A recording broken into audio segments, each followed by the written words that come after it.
Shankla ma'am, Yes, please proceed. yes, sir. Good morning, very good morning to one and all present over here. I, Assistant Professor Shrinkala Swaroop, on behalf of Prestige Institute of Management and Research, Department of Law, Indore, welcome you all to the Invocation Ceremony 2021. Here at PIMR, we value our intellectual capital and nurture it through a perfect blend of traditional as well as contemporary ways and means for the comprehensive development of the student's personality, so that every year the society at large is benefited with the well-equipped professionals who can significantly contribute to the value creation process. I would take a minute to appreciate the gracious presence of our respected director in charge, Dr. R.K. Sharma sir, Shri Himanshu Jain, Director, Prestige Education Foundation, our guest of honor, Dr. Usha Tandon, Professor, Campus Law College, University of Delhi, Dr. Manoj Sinha, Director, Indian Law Institute, New Delhi, our chief guest, Sri Vikramjit Banerjee, Additional Solicitor General of India.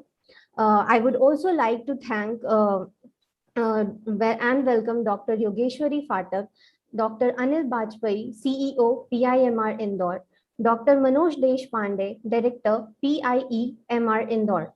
Thank you all the guests and dignitaries for joining us today on this special occasion. Now, without wasting any further moment, I would like to move ahead the invocation ceremony, and I would like to invite Dr. R.K. Sharma, Director in Charge, Department of Law, to grace the occasion and address the gathering. Please, sir. Thank you. Thank you. Good morning to all. Respected Sri Vikramjit Banerjee, Additional Solicitor General of India and the Chief Guest of the occasion. Respected Dr. Manoj Sinha, Director, Indian Law Institute, New Delhi. Respected Dr. Tandon, Professor, Campus Law Center, Delhi University. Respected Sri Himanshu Jain, Director, Prestige Education Foundation. Respected Dr. Anil Bajpai, CEO of PEF, that is Prestige Education Foundation, my colleague, Dr. Manoj Deshpande, Dr. Mrs. Yogeshwari Phatak, my colleague faculty members, and definitely the star of today, the newly inducted students and the law education aspirants of 2021 batch. I welcome you all on behalf of the entire Prestige fraternity. आज इस invocation ceremony का एक बहुत ही सुखद संयोग है कि देश के एक जाने माने लॉयर ने आज से करीब 100 साल पहले न केवल इस देश की बल्कि पूरे विश्व की राजनीतिक और सामाजिक व्यवस्था में की दिशा और दशा दोनों में एक भारी परिवर्तन लेकर के आए। वो और कोई नहीं, हमारे प्रिय महात्मा गांधी जिन्हें हम बापू के नाम से पुकारते हैं, उनका भी आज जन्म दिवस है। तो आप सभी को गांधी जयंती की शुभकामनाएं। साथ में ही हमारे पूर्व प्रधानमंत्री स्वर्गीय श्री लाल बहादुर शास्त्री जी का भी आज जन्म दिवस है, जिन्होंने जय जवान और जय किसान का नारा दे करके हमें हरित क्रांति की और एक नया कदम बढ़ाने में प्रेरित किया। तो उनकी भी जयंती की बहुत बहुत शुभकामनाएं। Well, according to us, that is Prestige Institute of Management and Research Department of Law, we believe not only giving education to the institute, but rather we believe in providing edification. Because of this pandemic, there was a lot of problem, because educational institute is a place where students, they come, they meet together, they meet with each other, they intermingle with each other. And because of that, not only the classroom teaching, but this provide them an opportunity for overall personality development. Because it is rightly being said that alone I can say, but together we can talk. Alone I can enjoy, but together we can laugh. So man is a social animal, but because of this pandemic, there were some problems. Every walk of life was being affected, but most affected were the educational institute.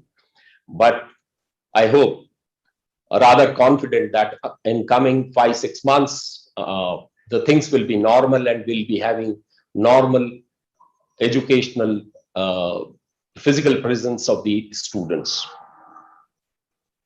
I will not take much time.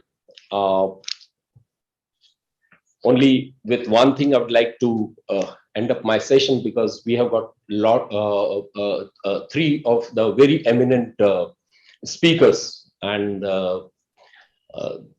they are an authority in the field of law. So we are all eager to listen them.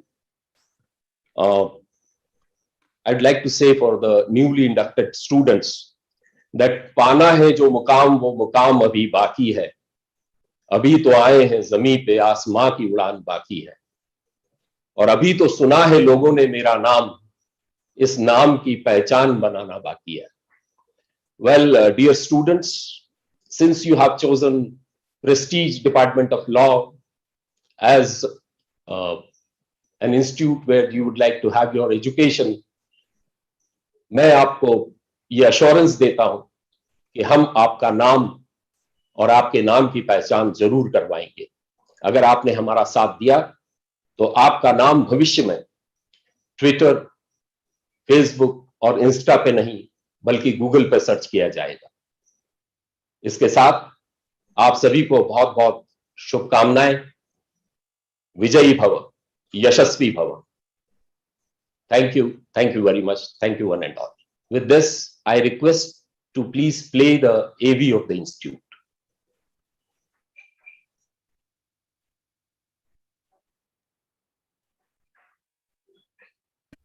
Educating someone is the noblest effort anyone can do in his lifetime. Prestige Education Foundation was founded with the same motive in the year 1994.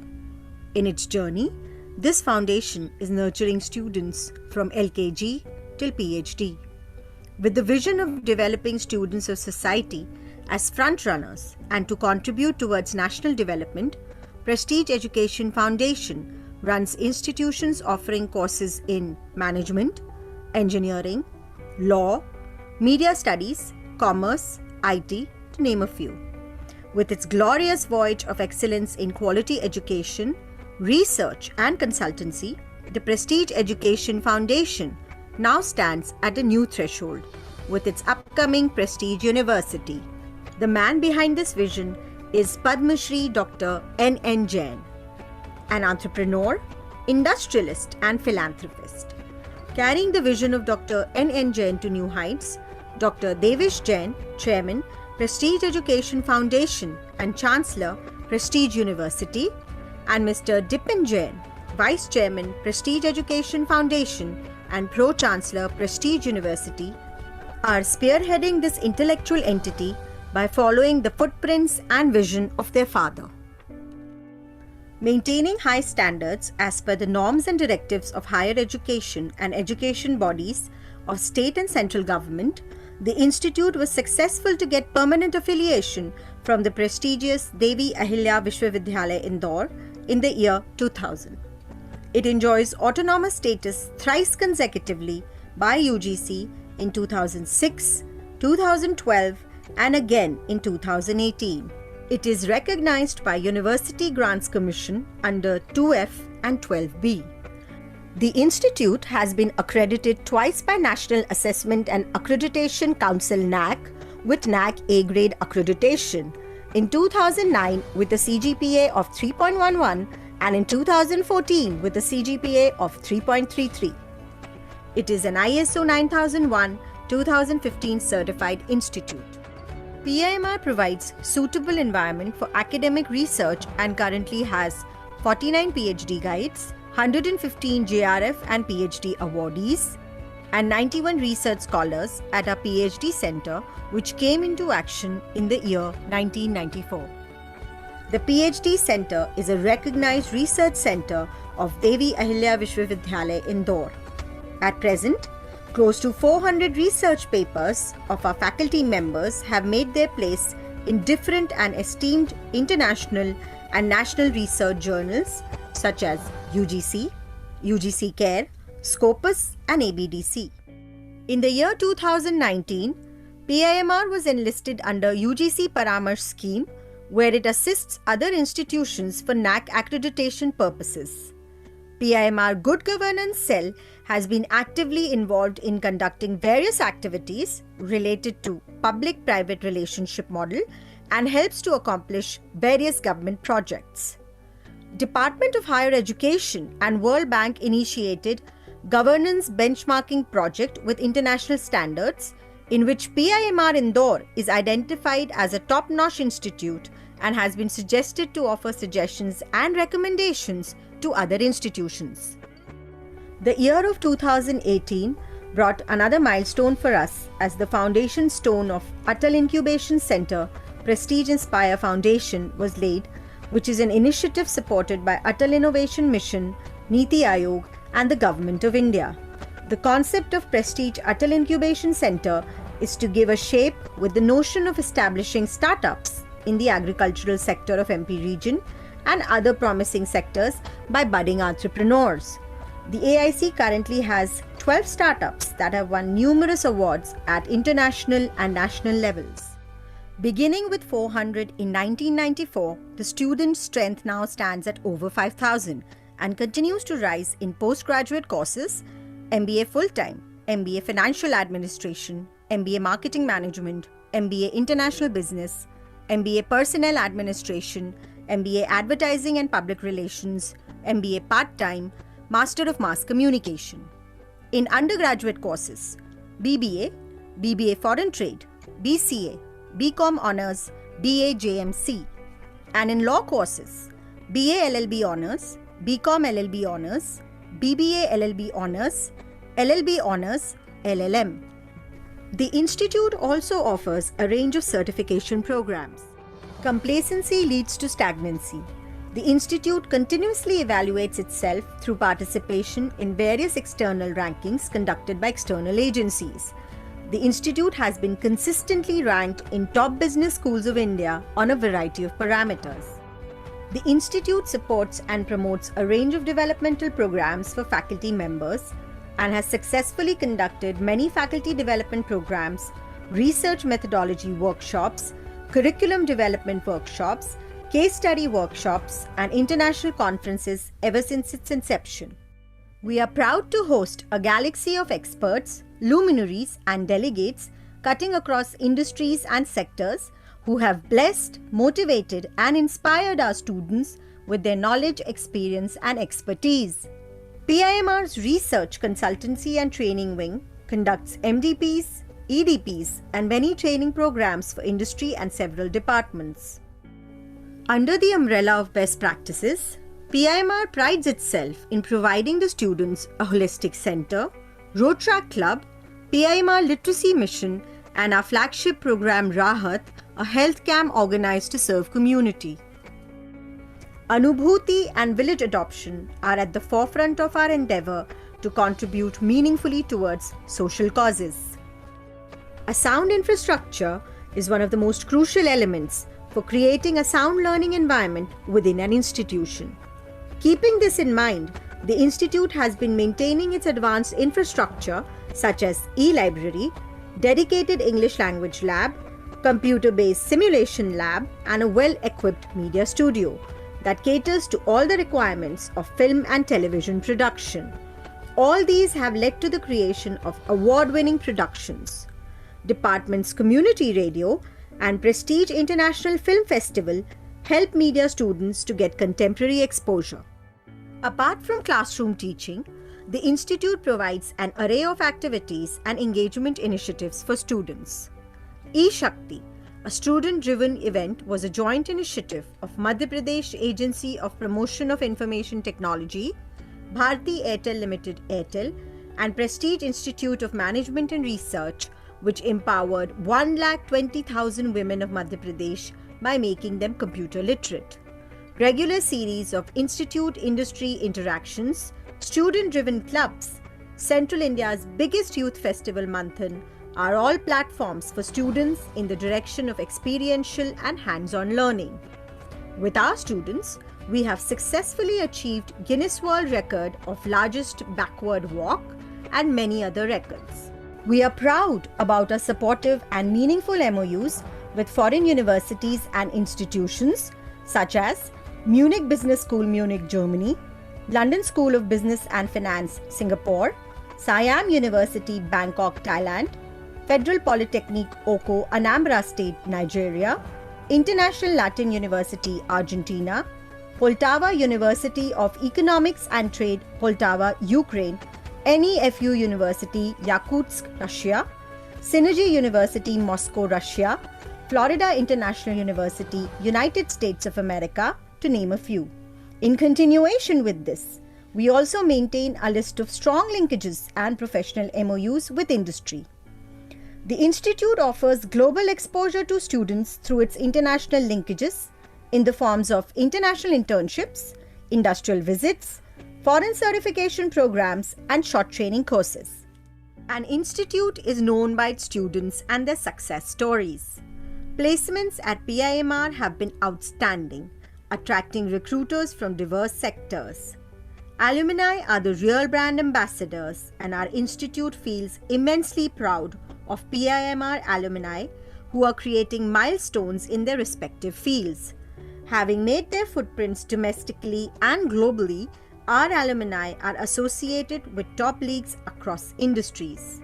The next milestone in this enriching and engaging journey for PIMR is to be a degree awarding institute.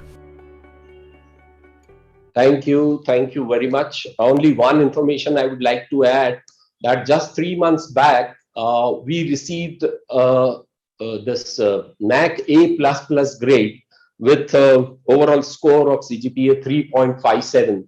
So we are amongst the top 37 university and institute as far as NAC is concerned in India.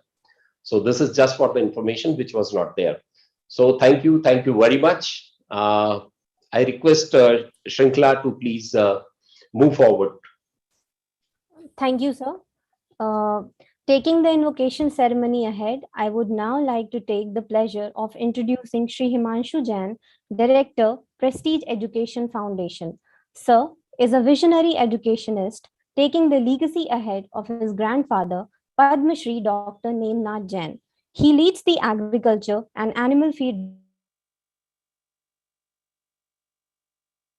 businesses of the PIMR group and his own MBA. Shri Himanshu Jain, Managing Director of Prestige Agrotech, is in the process of launching the international operation with an office in Dubai. In addition, Himanshu sir is also Director on the Board of Prestige Education Foundation. We welcome you, sir. I would now like to invite sir to address the audience with his words of wisdom. Please, sir. Thank you. Namaste and a very good morning.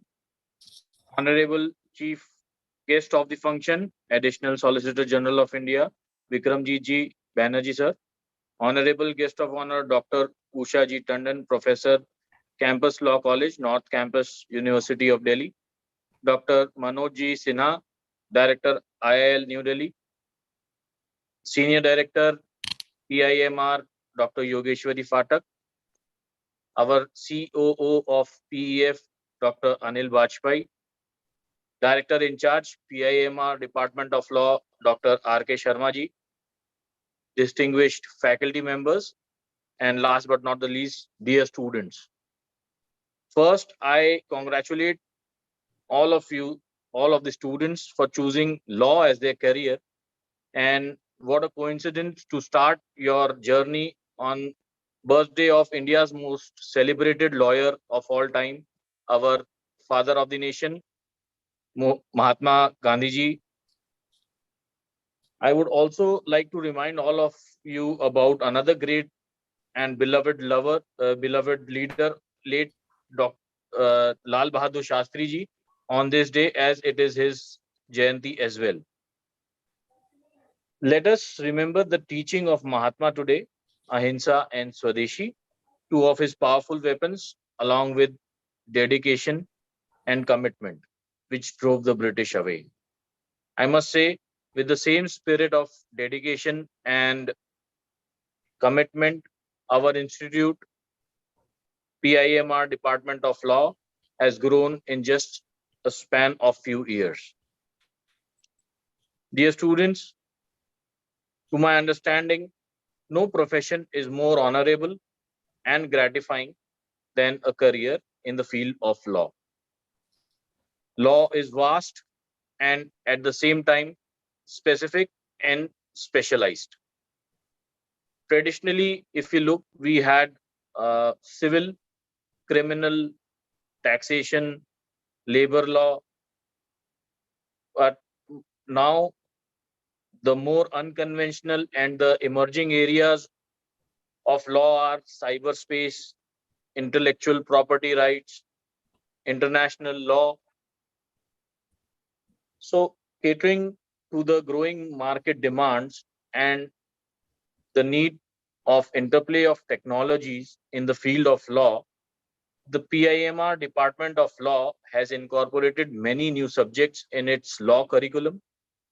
It certainly would help you to develop important traits of not only academia, but also for your overall development, like communication skills, good leadership qualities, logical reasoning, analytical power, or understanding of statutes. My dear student, I see you have come here with an intent to achieve something in your life. You guys are filled with excitement, and this excitement is to find about your new college, fellow students, some faculties, the moot court, and most important, the canteen. I would like your attention here as in this institute, you will be provided with ample of opportunities to get good lessons of life via internships, which will be joining after being a dignified prestigian. All these things will be an intrinsic part of your academic journey here at PIMR Department of Law till you graduate. I would like you all to remain committed to your studies in addition to the eventful journey ahead for your professional career. I once again welcome you all to the most beautiful years of your life. I believe what matters is not the destination, but the beautiful memories that you create during the journey. I hope you create these memories while being a part of this esteemed institution that you will cherish lifelong. My best wishes to all of you. Thank you and Jai Hind. Thank you very much, sir, for your words of wisdom. I would now like to proceed with our guest of honor, Professor Dr. Usha Tandon. Professor Dr. Usha Tandon is an eminent professor of environment law, population law, gender justice, and family law. With the teaching experience of more than 30 years, she is a world-renowned scholar of her work on human development, focusing on environmental protection and women empowerment. Her book on population law in India is the only book of its kind which covers various population issues through the perspective of law and has been referred extensively in India and abroad. She has authored, edited several books on various aspects of law relating to environment protection and women rights, energy law, biodiversity law, climate change, gender justice, human trafficking law, and so on. She has more than 50 research papers to her credit, published in the journals of international and national repute. She has presented her research work at various international academic platforms in the countries including USA, UK, France, Germany, Netherlands, Australia, China, Singapore, South Korea, Malaysia, Sri Lanka, Nepal, and Bhutan. She has been the fellow of Max Planck Institute of International and Comparative Private Law, Hamburg, Germany, 2011, International Institute of Human Rights, France, 2007. She has the honor of being invited by the Center of Human Rights and Humanitarian Law, American University, Washington College of Law, USA, to pursue research on human rights and women's reproductive health. She has also been invited by the Korea Environment Cooperation to speak on Green India Mission in the 6th Policy Consultation Forum of the Seoul Initiative Network on Green Growth, Economic System Economies. the recipient of the World Population Day Award 2000 and Phenomenal She 2019. She served as a professor in charge of Campus Law Center, University of Delhi, and also of the director of a 5-year law school, Vivekanand Law School, GGS, Indraprasth University, Delhi. We welcome you, ma'am. Please address the gathering with your kind words.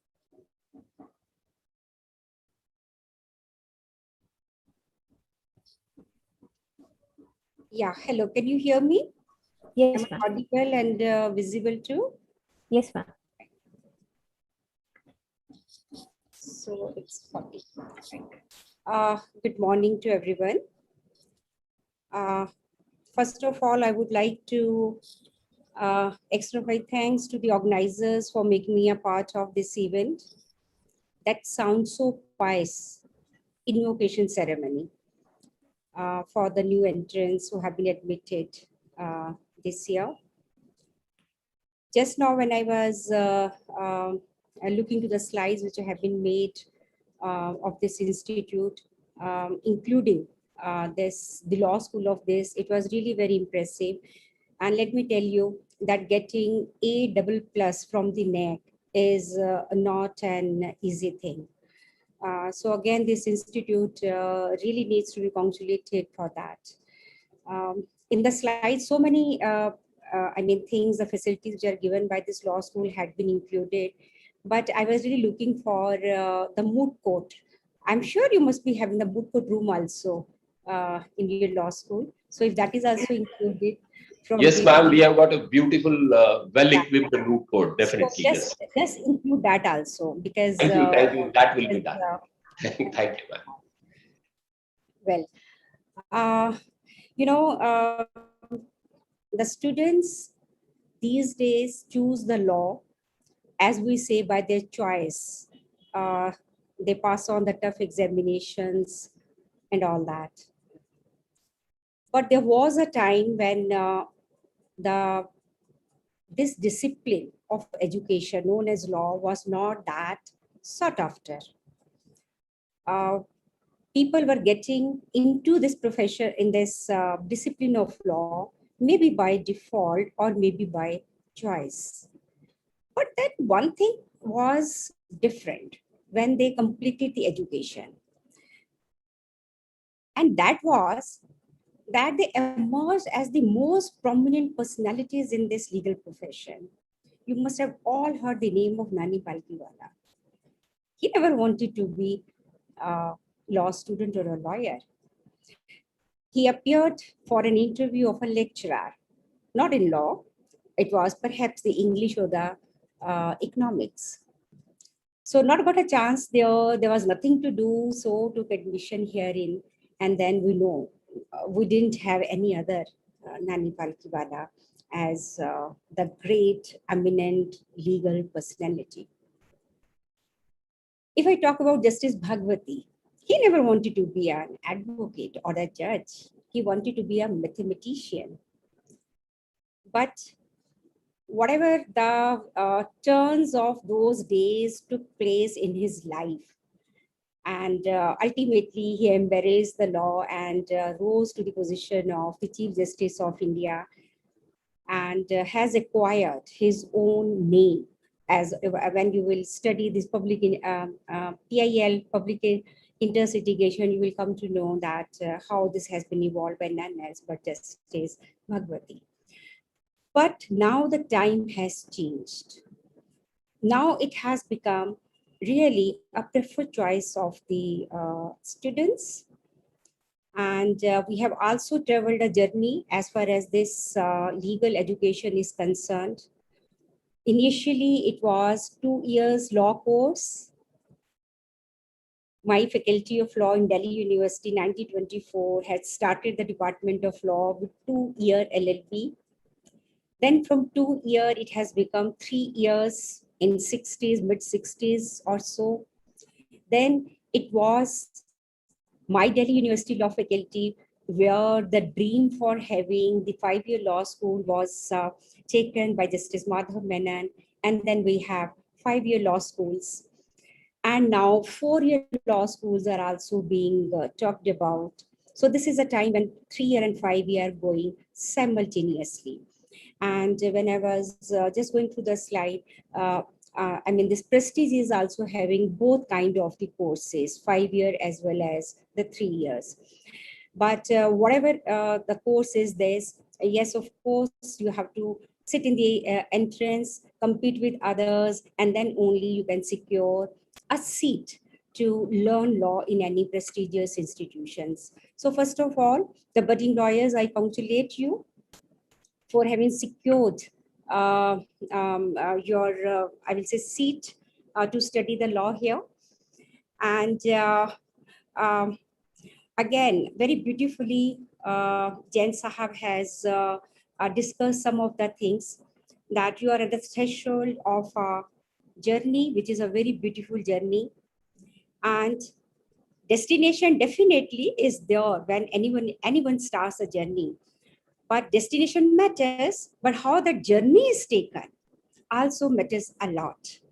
And when you will complete this voyage, there will be a transformation of your personality from a layman to a lawyer. You may opt for going to the bar and become a litigating lawyer. When you will start litigating, you may win some of the cases, you may lose some of the cases, but you will get paid for all the cases. You know, once upon a time, a young and dynamic lawyer worked very hard to win one case. And he fought it really with a passion. But unfortunately, he lost the case. He became very disheartened and he has gone to his mentor, his senior, and said that, you see, I have did whatever I wanted to for to winning this case, but I lost it. What to do? So to that passionate, young and dynamic lawyer, the mentor said, your client has lost the case. Lawyers never lose the case. So this is the unique feature of this profession. Going to the bar is just one of the options. These days, the options are many. You may go to become a corporate lawyer. You may sit for an examination for the judiciary.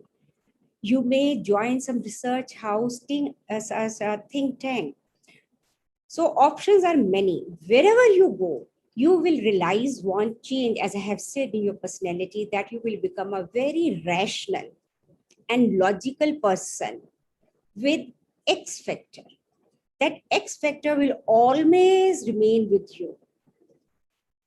You know, once a party was going on, and persons from various professions were attending that particular gathering. There was one lawyer also, and there was one doctor also in that gathering. That doctor came to the advocate, and the doctor was talking about. And the doctor was telling that he's really very unhappy because of the fact that wherever he meets his acquaintances, they start telling him his ailment, and that's how he doesn't like it. He doesn't like it that wherever I go, since I'm a doctor, they talk about these and then take prescriptions from me, the medicinal advice, etc. What to do? I don't like this. I'm not happy with this.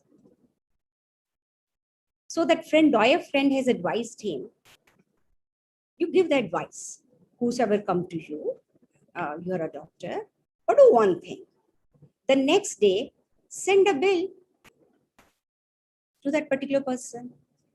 He became very happy. Yes, this is a good advice. So he went to his house. Next day, woke up, went to the chamber, and he found one envelope there, lying on the table. He opened it. And what was that? It was a bill from the lawyer who advised him yesterday what he has to do, whatever problem he was caught with. My young friends, this is your first day of a long journey of 3 years or 5 years of this law course.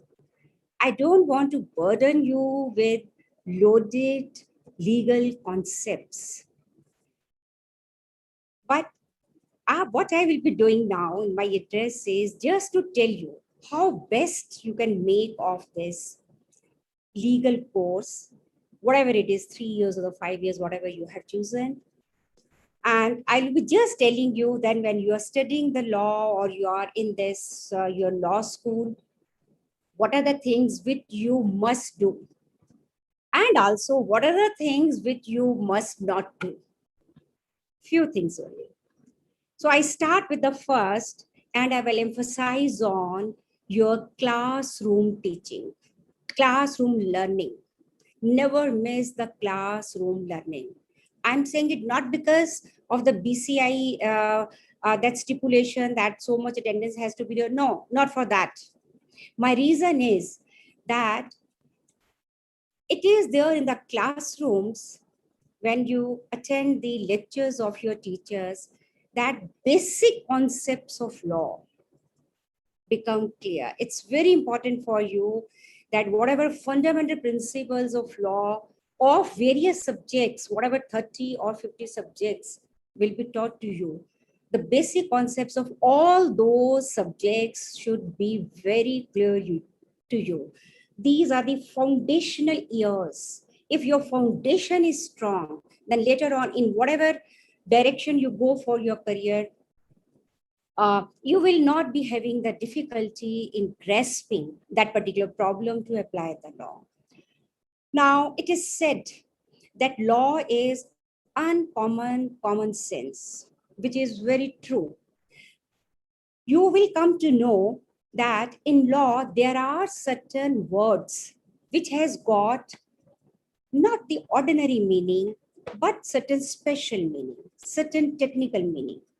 Just to give you one very simple example, we use the term ancestral property in family law, Hindu law. In common parlance, ancestral property means a property which a person inherits from ancestor. But this is not the meaning of ancestral property in Hindu law. What is its meaning? You will come to know when you will learn this subject. Take another very simple word, joint family, joint Hindu family.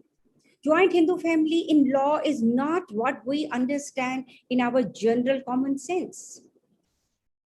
Now, your concepts must be clear, for example, with respect to what is the difference between validity and legality. You will come to know that certain things may be valid, but may be illegal. Child marriage before 2006 are perfectly valid marriage, but still at the same time, it was illegal. Now, if a boy and the girl of 18 years start living together, start cohabiting together, their relationship may not be illegal, but whether their relationship is a valid relationship is a different question, is a different thing. So how these concepts are interrelated, how law is related with policy, with governance, not only the difference, but also their interface.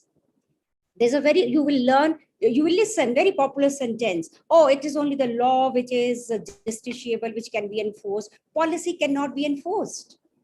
Then you take environmental law. The most of environmental law, particularly PIL cases, are nothing but just the enforcement of the policy.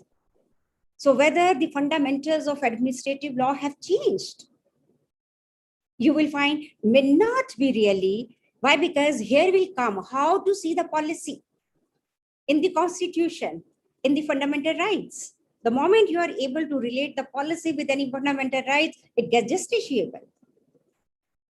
So these are the things which I say, very interesting things which you will be learning there, hearing. And then the development of law. You may come to know what the law is today, what the law is, but how that law has come, the development of law. Very popular sentence, law is an instrument of social change. You will come to know what is its meaning. Law is an instrument of social change, law is an instrument of empowerment. But we had also seen law as an instrument of oppression. As an instrument of oppression. There was a time 100 years before, 150 years before, when women were not given the right to vote. They were excluded from the public life, profit of office, in whom they were not having the right in the property. It was an instrument of oppression. Then it was challenged. It was challenged. And it was not an easy fight. And it was won ultimately. And now you see the speaker before you in the public life is a woman.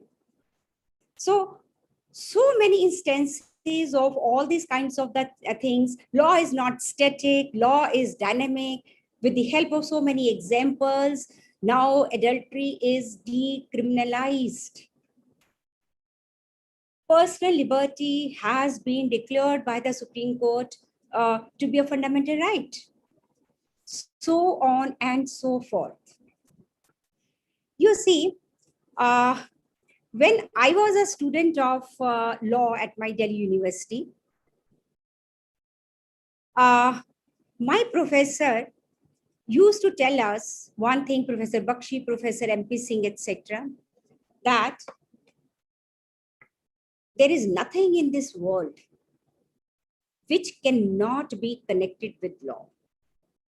Again, another popular expression, law governs the life of the persons from cradle to grave, which is very true, very true. But we also found that the ambit of law, the outreach of law is even before cradle and even after grave. Again, when you will study the Hindu law, you will come to know there is one right which is known as right by birth, which a person, if he is known that as a male co-partner, gets even before birth for certain purposes. Before birth, he is getting the right. And if I'm talking about how law regulates or interferes in the life of the persons after grave, the whole law of succession, the whole law of will comes into existence only after the death of that particular person. Now, why I'm saying that the concepts of law, basic concepts of law should be very clear, and for that purpose, it is essential that you should not miss the classroom learning. Why I'm emphasizing on it? Why? Because classroom learning happens to be a systematic learning, a well-structured learning, organized learning, group learning, participatory learning. Now, when you ask a question, the teacher learns. Or when somebody asks a question and that there is an interaction between the teacher and the student, other students learn from there also. So therefore, I'm emphasizing on it. And if you become a regular and punctual student in attending the classes, then you will experience what I call the joy of learning. Now, if you experience the joy of learning, then you will develop what we say in law, a critical mind. A critical mind to analyze the law, what the law exactly is, why this law, whether this law is fulfilling its objective. Dowry Prohibition Act 1961 was passed. Has it abolished the dowry? Again, not looking from a common man's perspective, you first of all see the definition of dowry and then talk about other things. Rape laws. Now, recently, after 2012, that Nirbhaya incident, they have been made more and more strict. But whether they have been able to tackle this particular, the problem of the rape, so where is the problem? Is it that the law is deficient? Or the working of the law is deficient? Implementation of it is deficient? Where does lie the that lacking element, that we are not getting the objective with which this law was enacted? And another important question, is law the panacea for all ills? Can law alone take care of all the ills, all the social ills? Whether it's a social ill, it is a technological issue, medical issue, you talk about any issue. Can law alone tackle that? Or this is just one of the instruments or systems or the institution they are in the society. So when you will have the critical mind, why, what, how, then only you will again enjoy whatever I'm saying more. There's learning this particular law. And, uh, these are the days when in the law school, students have been provided with so many options. Just now, Jain Sahab has talked about previously the law was civil, criminal, constitution, taxation, etc. But these days, so many branches of law have come up. Now, I'm teaching in my law school the papers on environmental law and gender justice. But when I was a student, these papers were not there. I have not studied those papers which I'm teaching. Similarly, you students may have to get engaged in your career with those subjects which you are not even studying this time. The law is, the society is changing so fast. And the law has to change also with the same speed. And it is here lies the importance that your fundamentals of law, basic concepts of the law should be very clear. If they are clear, come any new law or the amendment, you will not take more time to understand it and apply it. Right? Now, research is also very important. These days, maybe in your curriculum also, you have been given certain, you will be given certain research, these projects. Law has also changed in its journey of so many years that there were the days when law was more regarded as black and white letter. Gray areas were not that much, regarded as a subject of that law, but now it has become more and more interdisciplinary. The 5-year law schools has brought this concept of interdisciplinary study of law also. So engage yourself in the research projects. Also, we know that in the initial years there happens to be a problem of copy and paste, etc. But that's fine. Later on, gradually, you will come to know that how to do what we say the original research, or how to reframe. Because it is always a research, it is not a search. So, but of course, that training will be given to you, and don't miss that. Okay, so first thing was this classroom teaching. Another is the thing which you should not miss is regarding the moot court, your participation in the moot court. These days, our course curricula also have that paper, certain clinical legal education papers. You will have in the 3rd or the 4th year a paper on moot court room. But I'm not talking about that paper. That definitely you will study. Why? Because you have to clear that exam. What I'm talking about here is that all law schools give opportunity to their students to go out and participate in moot court competitions. And those moot court competitions happen to be at various levels. Right from the local level to the regional, national, international level. So at least once or twice, if not many times, take part therein. Because if you like it, if you really want that the litigation is attracts you.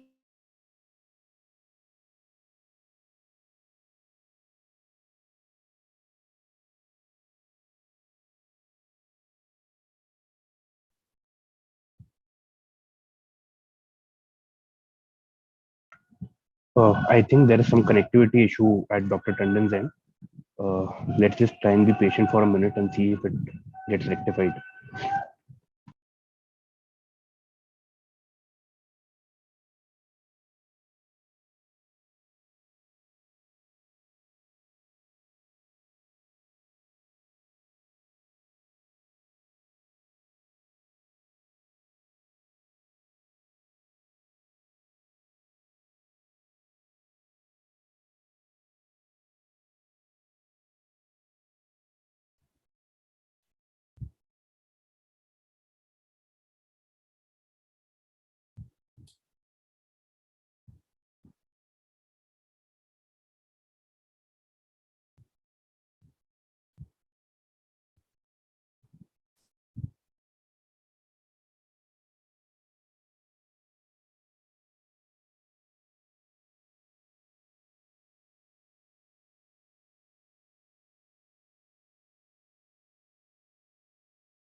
Sharma sir.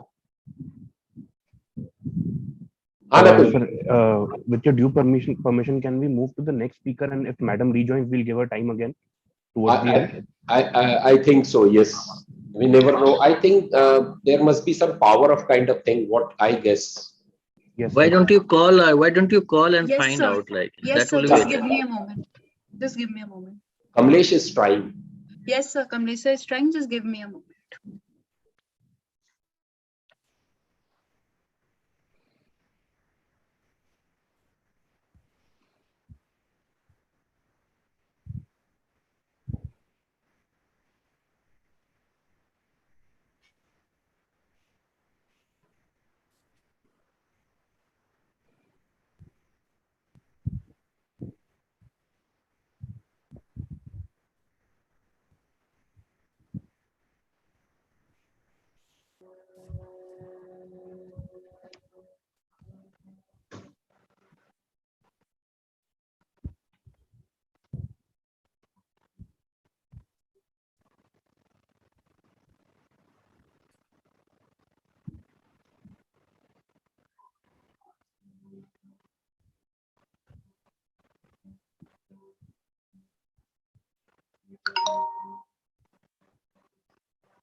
Ma'am has rejoined us.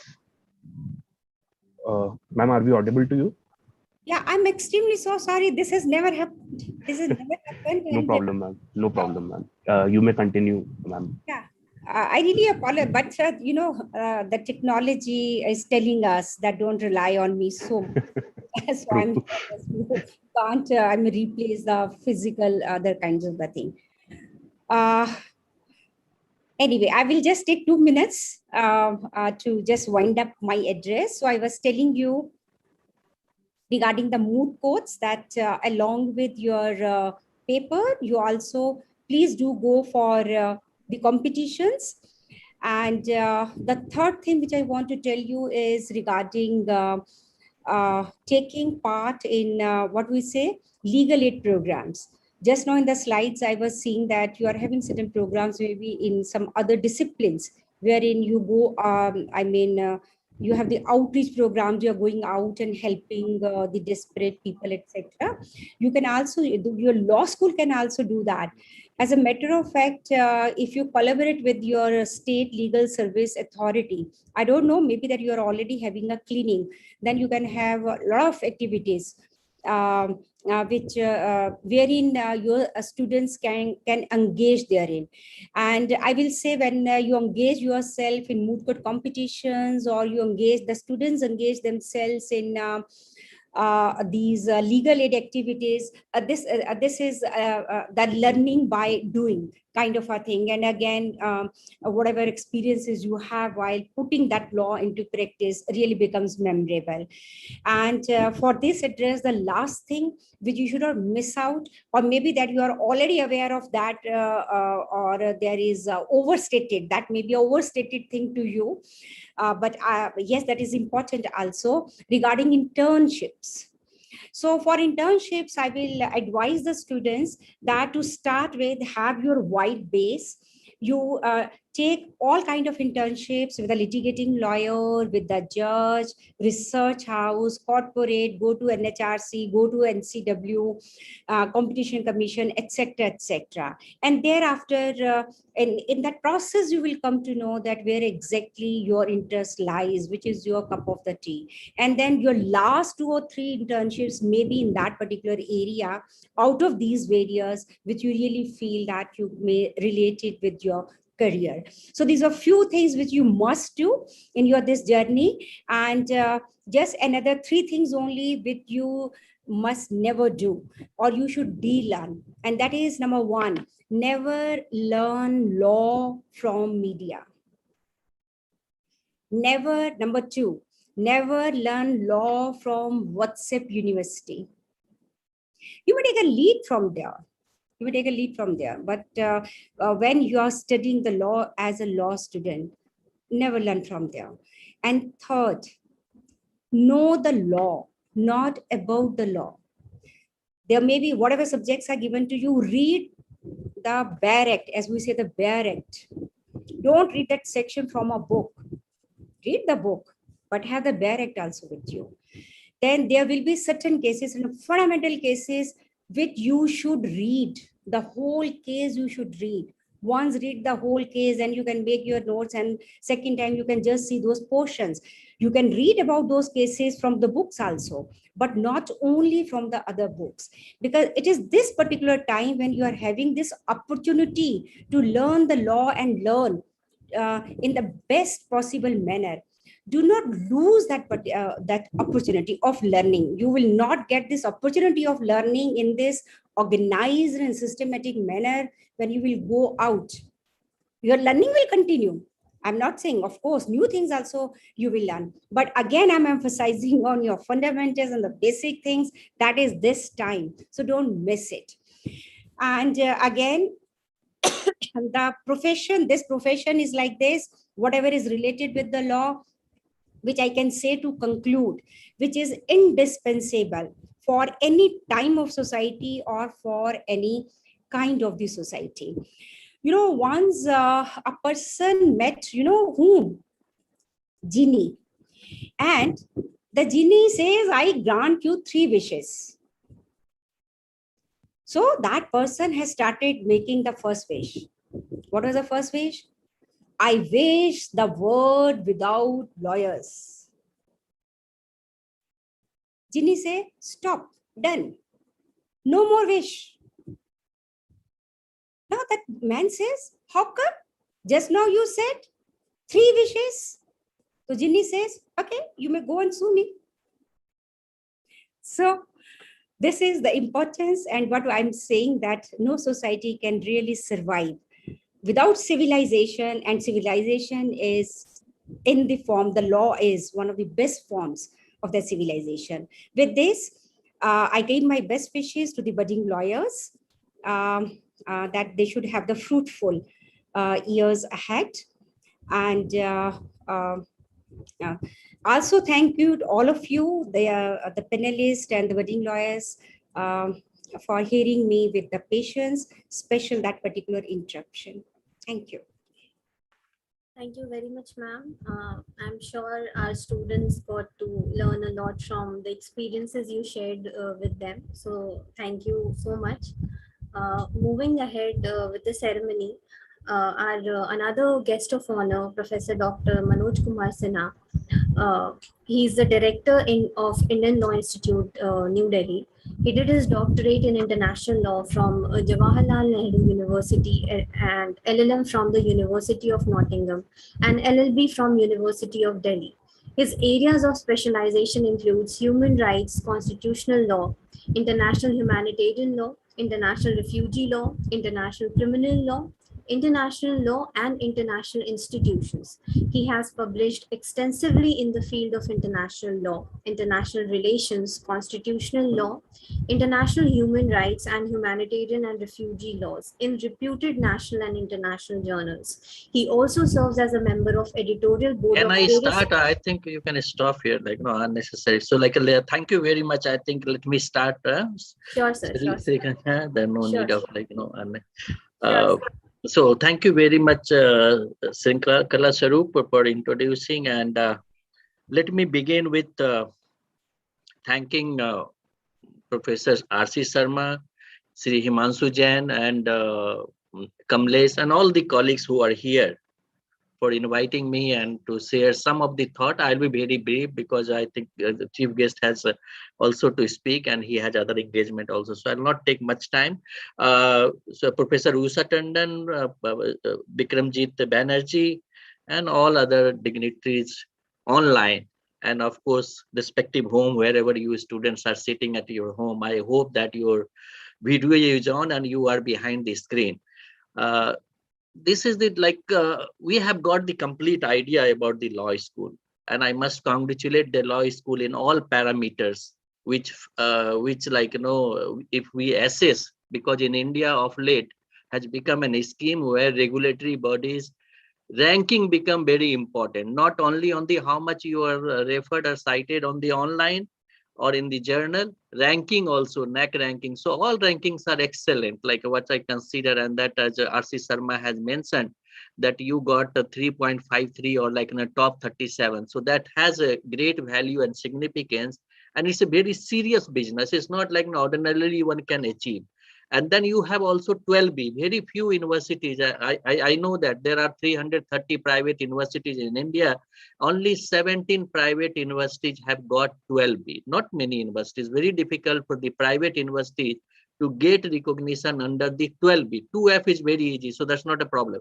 But 12B is really problem, and being part of many, we generally deny. UGC also 17, only 17 universities, including MIT, is not having 12B. So there are a lot of universities in India, no private universities not getting 12B. So that is the you got, and I request all the colleagues to take it very seriously and try to build up the university, because you have all the infrastructure, all the facilities, all recognition which needed for a law school. Today is an important day as well, because what Himanshu ji has mentioned, RC Sharma has mentioned, it's a Gandhi Jayanti. Almost 150 years, more than 150 years, a great person born on the 2nd October 1869 and fought for the independence, both within the fought for independence in India and ending the discrimination in South Africa.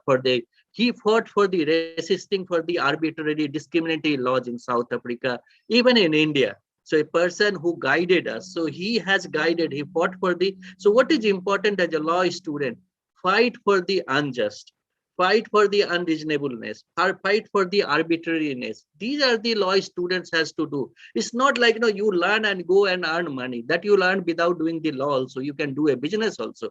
But the law has a profession which makes you in a different, which puts you in a different category altogether, where you can also look and help the people in a common and society at large. So there is a contribution, how you see the law. It's not going in the court and then how many cases you argue, but how many poor people you have helped in your legal profession. So that social angle is very important in that particular aspect in there. Gandhiji, we talk about the sustainable development.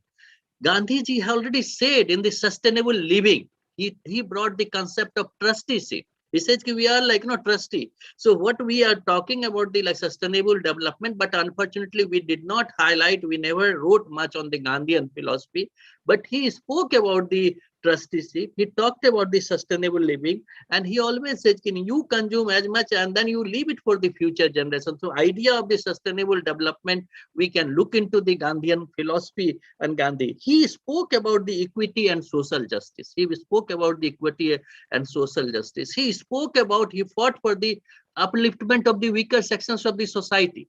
Got independence, weaker sections of the society. And that is why Martin Luther King in the civil rights movement in the United States, he spoke that he was inspired by the Mahatma Gandhi. Einstein has also said about the Gandhi. So we see Gandhi's, so 2nd October we have to take, so law students have to imbibe Gandhian philosophy in their study, because what we are doing on the 2nd, and similarly I say about the Lal Bahadur Shastri, and particularly in the 1965, the second Indo-Pakistan war, and then country was lot of issues, and then he has given a slogan Jai Jawan Jai Kisan in the 1965, and we won the particular war.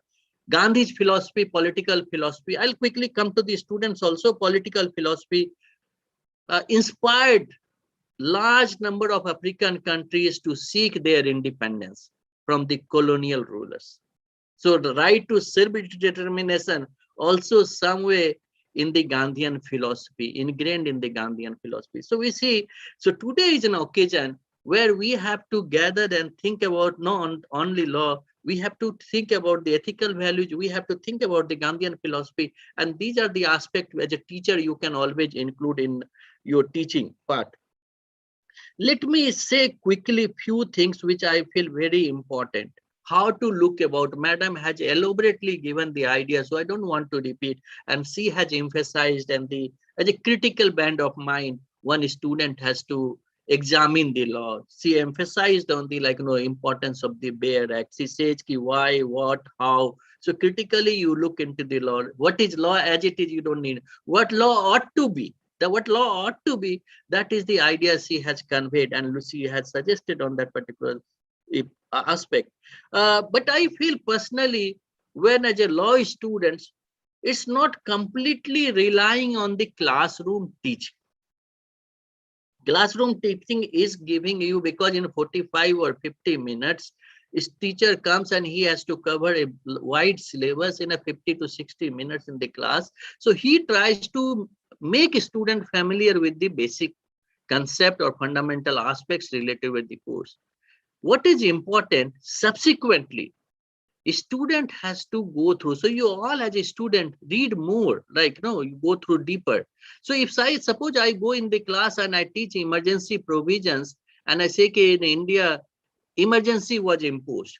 So one can start the class that national emergency was imposed on the 26th June 1975, and then you go to the ADM Jabalpur case. So students always follow the same thing throughout the life.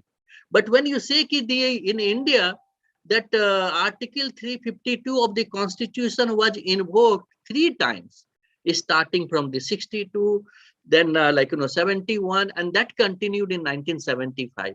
If you go back to the Mohan Banerjee case, like little bit 64 also, so you have a lot of development which has taken place prior to the 1975. One can also highlight some of the things like Allahabad High Court judgment, a background, why this case, why Indira Gandhi was compelled to impose emergency. So one can go back to the Allahabad High Court decision, Jagmohan Lal Sinha. So these things may not be possible for a teacher. So as a student, when you go deeper in this subject, you look deeper into the subject in today. So all subjects, whatever the 22 fundamental subjects for the 5 years students have to study, and there are number of new subjects are going to be introduced in the elective courses or optional courses in there.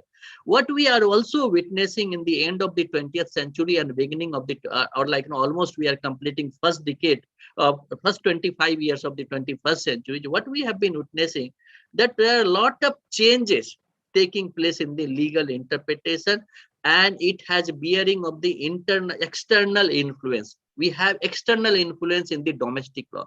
For an example, so if you take about the IPR, so IPR has affected a lot of things in the domestic, not only India, in all nation states. So IPR has influence. IPR saved the domestic law of each state. So you see there is an external influence on your domestic law. So domestic law cannot be seen in isolation. You can't see in isolation. So that is the reason we amended our Patent Act. Now the current crisis, right to health. When I talk about the right to health, so right to health in the classroom, you go and say Article 39, EF, 47, 51, 48, you can link it to the environmental jurisprudence, you can cite number of cases. But whether a nation state is in a position to deal alone with the pandemic, it requires some kind of cooperation from the international community and also from the international organization. And that is the reason we try to see, is there any option, is there any provision where nation states work together for helping each other to deal with the pandemic. Now, many states are not in a position to avail the vaccine because they don't have a capacity. They don't have the facilities to develop the vaccine. So they completely rely on the Western countries. We heavily relied for many years, but we are fortunate that this is the first time we have vaccine much before many European countries, and we started distributing. We exported also the vaccine. So these are the development which has taken many years. It's not all of a sudden, but there are large number of countries depends upon the India and others. And that is the reason our Prime Minister also in the General Assembly, he did not speak about the other issues. He spoke about the vaccine, importance of the health vaccine. So there was no need of speaking in the United Nations General Assembly about the importance of vaccine and distribution of the vaccine. So he talked about the cooperation, the principle of cooperation. So as a law student, you have to expand your horizon. You don't need to only focus on the law, how law also getting impacted in the 21st centuries from the other development areas is there. Whether you talk about the business, development, we talk about the development, but development cannot be possible only domestically. We depend on foreign investment. a large number of investment, and accordingly, so more investment is coming. We compete with the other states also. So we see a lot of issues. Development has also external element. We try to create an environment. We give all the facilities. We try to see that domestic law will be equally applicable to the national companies and as well as the international company. So a number of areas have evolved. For example, as Madam has mentioned, so environment was always there, very important and fundamental subject. We have human rights, we have international criminal law, we have IPR, we have a cyber law as emerging new areas, which for last 10, 15 years, lot of issues are there. One can look into the last point, which I feel, which has generated a lot of debates in the local, right to protest, sedition law, right to privacy, right to protest, right to, so sometimes when Supreme Court has already decided in the 2020 on the December, I believe 17 December 2020, in the Amit Sahani's case, that right to protest is there, but you can't block the main road for permanently, cause the inconvenience to the people. And that, however, that matter has again appeared before the court, and court yesterday also spoke about it's a duty of the executive to ensure that roads are not blocked. So there are right to protest, then you have a limitation also, how much. So you have to look into sedition law. Sedition law has become a subject of before the Supreme Court of India, and whether it is relevant today, whether national security is irrelevant, how to use. So sedition law has used, misused, lot of abuse, and I think Bikramjit will tell. But when we talk about the sedition law, we can go back to the Bal Gangadhar Tilak's trial, Mahatma Gandhi's trial on the sedition law, and other things are there. So I'm saying the new areas, so new interpretation in the constitutional subjects also taking place. So as a teacher, as a student, one has to very open with the ideas, open with the interpretation, and seeing how we have changed from the different phases starting from the independence and today in 2022.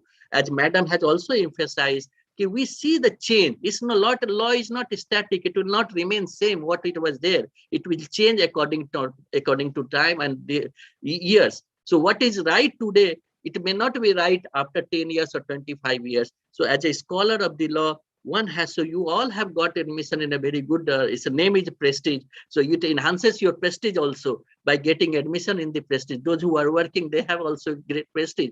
So your name automatically you get, you don't need to add, yeah, I'm very happy that I have a great prestige because I have joined. You have a prestige association. So I say that, what respected ma'am has mentioned in your discussion, whatever the ideas she suggested, one has to go, how to go into classroom participation. And I hope that soon classes will start. You participate in the class suggested by ma'am. I agree with completely with the ma'am that participation in the class, how to look into the Bare Act. Don't read only the secondary books, you go to the books. And these are the practices of what you have been told by ma'am. What I'm also endorsing what ma'am had said. These things will enhance your understanding in the legal aspect, legal principles, legal concept, legal philosophy, and you will be not an ordinary lawyer. You will become an extraordinary lawyer on your own, and people will follow you in the future. Thank you very much with this. Thank you very much. Thank you. Thank you very much, sir, for your words of wisdom.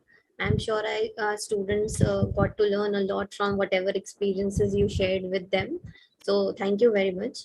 And I would now like to welcome our chief guest for today, Shri Vikramjit Banerjee, Additional Solicitor General of India, to grace the occasion and address the gathering. Please, sir, over to you. Thank you. Thank you, Professor Sinha. Thank you, Professor Tandon. Thank you, Professor Sharma, Mr. Jain, and all my friends. It's such an honor to be invited to speak at the invocation ceremony of the Prestige Institute of Management. And I would like to congratulate all the new people who are entering into their journey into law. I can only say this, that after you're going to go through this entire process of education, this is your first day, you're going to possibly think what a long, strange trip it is going to be.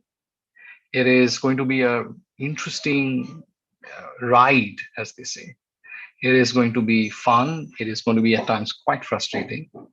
It is going to be at times completely boring. At times it's going to be terribly exciting.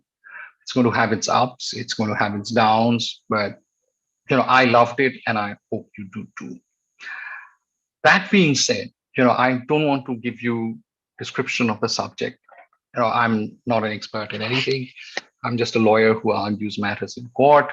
So I will just say sort of the 10 things which I noted down yesterday, which you should do while you're in the process of learning the law and as a law student.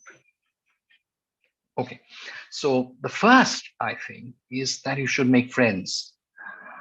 Making friends is extremely important. You should make friends because making friends is extremely important for a lawyer. It helps you in your profession, and it also makes you comfortable in what you are studying. While studying the law, you can compare notes, you can take notes, you can enjoy your life, you can learn to imbibe the values which your seniors will have, which lawyers have, which is expected of a lawyer, and also know how to function in the profession by interacting with others. Now, law, unlike any other profession, is an extremely public profession. It is a profession where lawyers exist in public. So it's extremely important that how you interact with people becomes almost your reflex reaction. So therefore, I think it's extremely important as a lawyer, which you're going to be, whether you're going to join legal academia or whether you're going to join profession, is to make friends. Make friends when you're in law school. Second, I think both Professor Sinha and Professor Tandon alluded to this, is that read. It's important. You read because you get to know new things. Read everything. Read new things. Read off the web. May not be don't treat everything seriously, but read. Read journals. Read magazines. Read books. Read law journals. Read newspapers. Nothing is irrelevant. When you are a lawyer, when you are appearing in court, everything is relevant. Bad jokes which you heard when you were in law school, which you read somewhere, is relevant because you cracked those once, very silly jokes in court. Everything is relevant. Read everything. Read information. Learn to discriminate which is a valid information, which is not valid information. But that only you will get to know after you've had a good training as a lawyer. Extremely important. Read.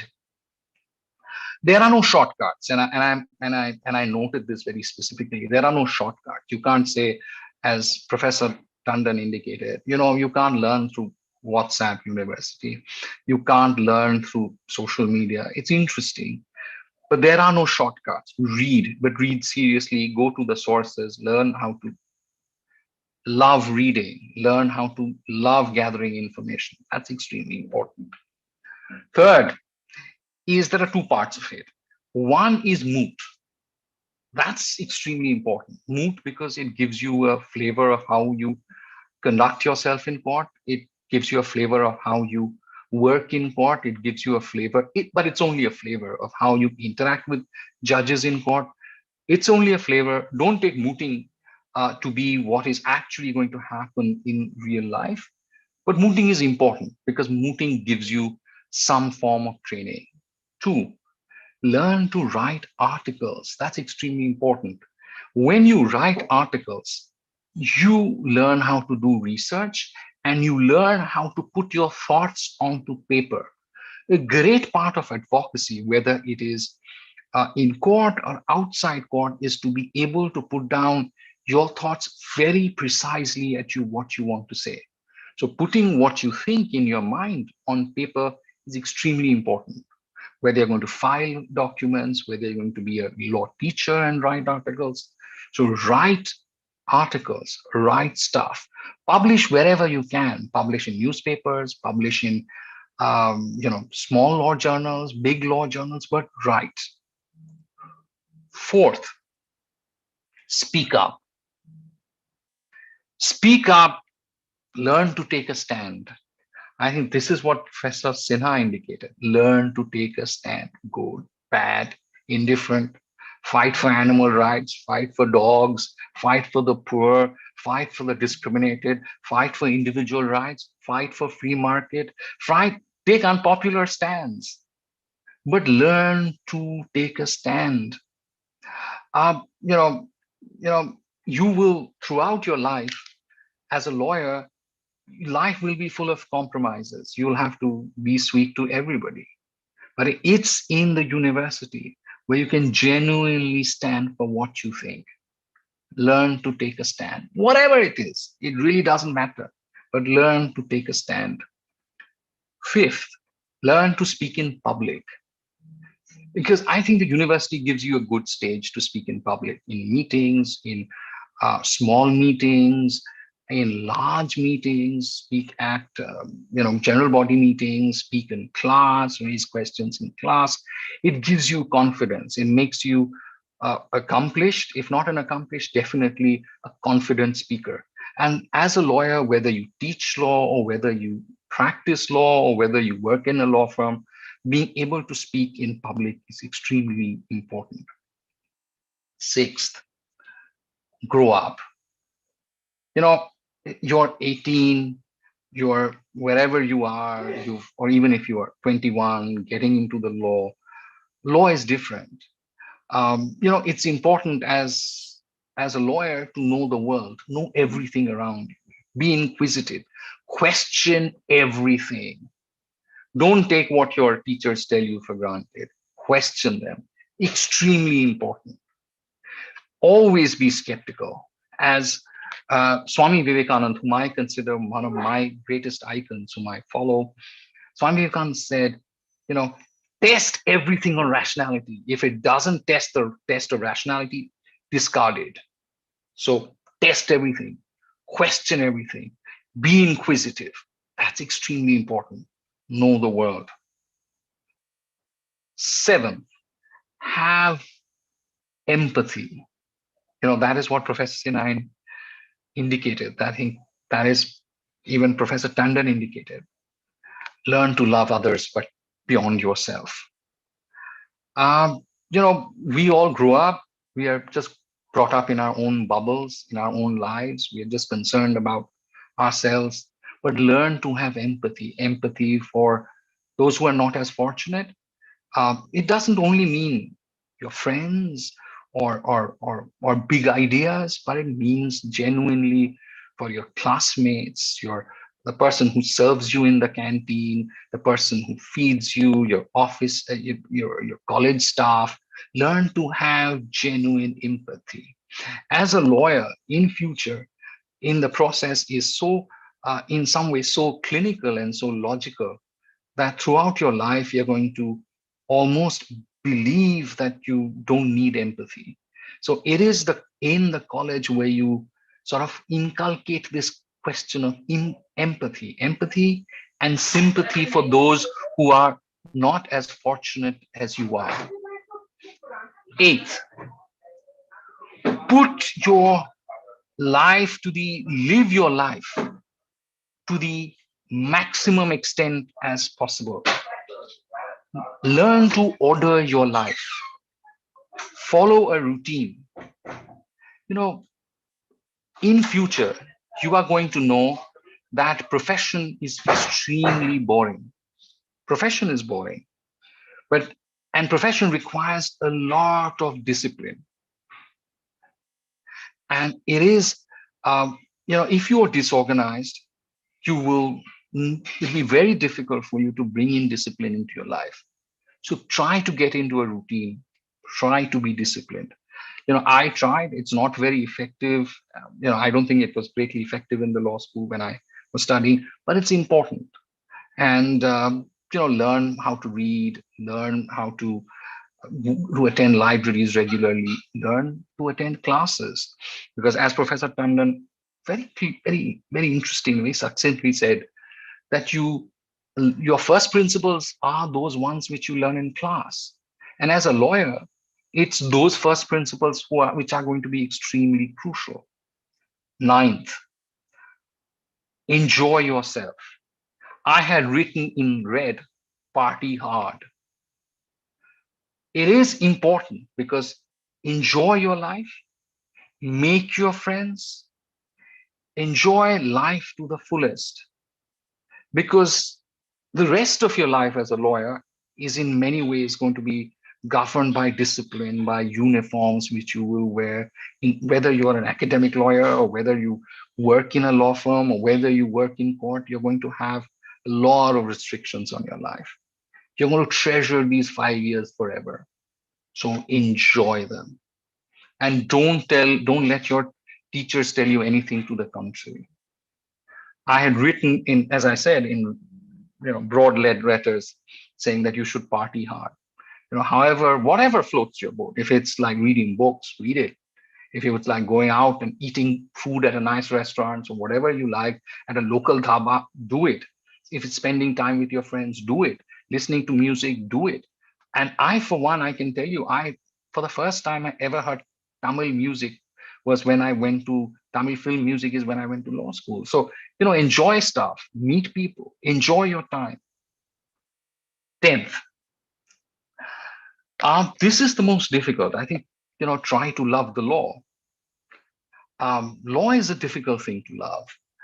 I'm asked, read about it, read the subjects, read the politics of the law, what goes underneath the law, what is the undercurrents underneath the law. That makes law extremely interesting.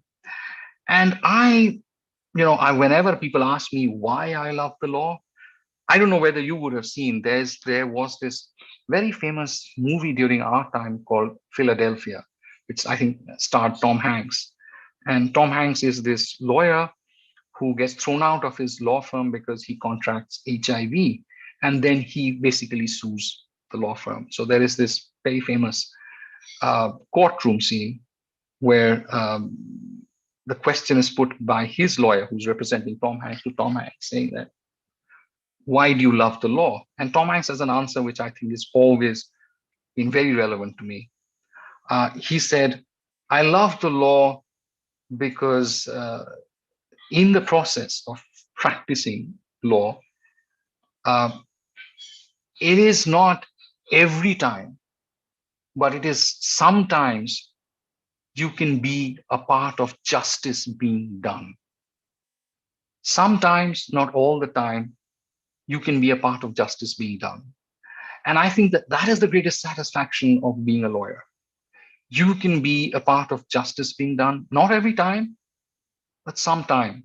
And that when sometime you will be a part of justice being done is the most satisfying experience that one can have. That's my experience of working as a lawyer. And that being said, all the very best to you. And remember one thing in the end, go at it, get at it. And remember always that it is fortune always favors the brave. Thank you very much. Best of luck. Thank you very much, sir, for your words of wisdom. And I'm sure the students understood that there are no shortcuts in life and there is no substitute to reading. So I would now request my colleague, Professor Nakul Singh Chauhan, to propose a vote of thanks. Very good afternoon. On behalf of Prestige Institute of Management and Research, Department of Law, I wish to extend our gratitude to our guests of honor, Dr. Manoj Sinha sir and Dr. Usha Tandon ma'am, and our chief guest, Banerjee sir, for sharing their words of wisdom, sharing their experiences with our students, and making this invocation ceremony special and memorable for our students. I would also like to extend a very big thank you to Shri Himanshu Jain for always being the guiding light and always being accessible and available to us whenever we are in need. And I would also like to take this opportunity to thank Dr. Anil Bajpai for taking out time from his busy schedule and be present with us here all through the session. Thank you so much to everyone. And in the end, I would like to thank all the students, the epicenter of any educational institution, for being here with us. And I hope it was a great learning experience for you. So with this, I once again thank all the dignitaries present here and the faculties and the students for making this event a success. Thank you. Nakul, photo का कुछ है क्या? Sir, I'll just take this to gallery view and we'll extract the photo later on. Thank you. Thank you. Thank you. Bye. Thank you very much. Thank you, one and all. Thank Thank you. you all the